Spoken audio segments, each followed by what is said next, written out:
Hey guys, welcome back to my channel Bioscene. आज हम लोग पढ़ने वाले हैं बॉटनी पेपर फर्स्ट में बीएससी फर्स्ट ईयर का टॉपिक बैक्टीरियोफेज। बैक्टीरियोफेज क्या होता है उसके बारे में हम लोग पढ़ेंगे। यह चैनल हिंदी और इंग्लिश दोनों ही मीडियम के बच्चों के लिए। आप चाहे जिस मीडियम से हो आप पढ़ सकते हो, आप चाहे जहाँ से हो। अगर आपके सिलेबस में ये टॉपिक आता है, सिलेबस के अंडर ये टॉपिक आता है तो पढ़ लो यार, क्या जा रहा है। ठीक है, समझना ही है, चाहे जहाँ से समझो। अगर अच्छा कहीं भी मिल रहा है तो समझ लेना चाहिए, है बात की नहीं। तो पहला है हमारा इंट्रोडक्शन। इंट्रोडक्शन में क्या है, बैक्टीरियोफेज क्या होता है।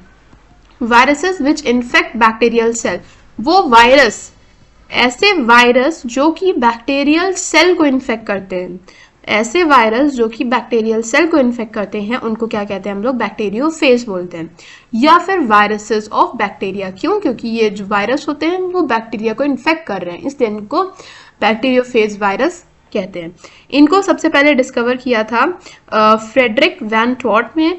दे आर ऑब्लिगेट पैरासाइट्स, ये पैरासाइट्स होते हैं and are found everywhere where bacteria can survive. जहां पे भी बैक्टीरिया सर्वाइव कर लेगा वहां पे ये वाले वायरसेस पैदा हो जाएंगे, आ ही जाएंगे, कहीं ना कहीं से आ ही जाएंगे।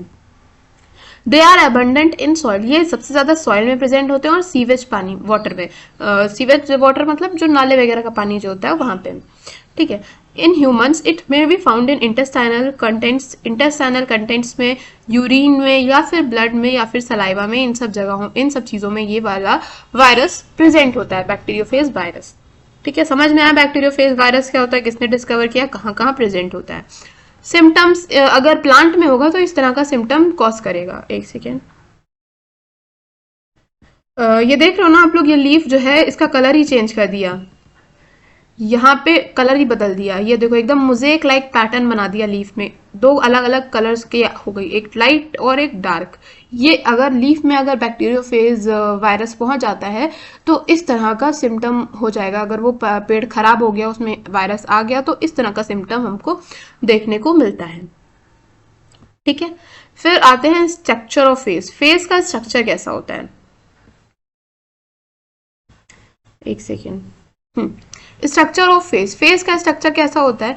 मॉर्फोलॉजी, सबसे पहले मॉर्फोलॉजी पे आते हैं। These are very small particles, बहुत ही छोटे छोटे पार्टिकल्स होते हैं। The extended part between head and tail and called collar. अभी आगे हम लोग इसका डायग्राम देखेंगे तब ये चीज आप लोग को ज्यादा अच्छे से समझ में आएगी। At proximal end tail present होती है। चलो मैं डायग्राम में दिखा देती हूँ। ये रहा, देखो इसमें जो है हेड रीजन है, टेल रीजन है। टेल के पास में ये प्रेजेंट है, इनको क्या बोलते हैं, टेल फाइबर्स बोलते हैं। ये जो स्ट्रक्चर है इसको शीट बोलते हैं। इसके ऊपर ये जो है इसको कॉलर बोलते हैं। ठीक है, और बस इतना ही है। और ये जो लॉन्ग टेल फाइबर्स दिख रहे हैं आप लोगों को, इन्हीं के थ्रू जो है वायरस घुसता है किसी के भी अंदर।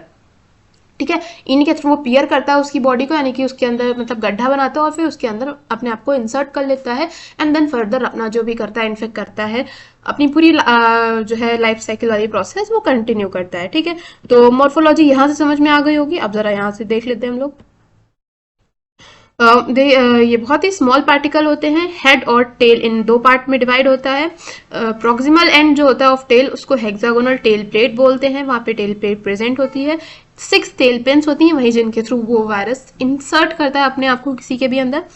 पिन्स जो होती हैं हेल्प करती हैं एड्सॉर्प्शन में। एड्सॉर्प्शन मतलब जैसे कि ये सरफेस है, ठीक है, तो इस सरफेस के अंदर घुसने में मदद करती है। ठीक है, एड्सॉर्प्शन उसको बोलते हैं। Also in lysis of bacterial cell wall, lysis यानी कि तोड़ने में सेल वॉल को। केमिकल कंपोजिशन क्या होता है फेज का, प्रोटीन से बना हुआ होता है, न्यूक्लिक एसिड से मिलके बना हुआ होता है। ठीक, ये दो चीजें तो मेन ही है। Also contain small proportion of lipid, lipid भी प्रेजेंट होता है इनमें। कंटेन डबल और सिंगल स्टैंडर्ड डीएनए, डबल या फिर सिंगल स्टैंडर्ड डीएनए भी प्रेजेंट होता है, या फिर आरएनए होता है। डीएनए जो होता है जेनेटिक मटेरियल होता है फेज में, यानी कि हेरिडिटी मटेरियल कह सकते हो। It carries infection and also produces more and more phases in host. इसी की वजह से जो है क्या होता है, इन्फेक्शन कैरी होता है और ज्यादा से ज्यादा फेजेस प्रोड्यूस होते हैं। कैसे होते हैं वो आगे लाइफ साइकिल है, वहां से और अच्छे से समझ लेंगे हम लोग। इकोनॉमिक इंपॉर्टेंस, अच्छा इनकी इकोनॉमिक इंपॉर्टेंस भी होती है। क्या होती है, ट्रीटमेंट में इनको यूज किया जाता है। देख रहे हो, वायरसेस को ट्रीटमेंट में यूज किया जाता है अगेंस्ट डिसेंट्री, कॉलरा, फीवर।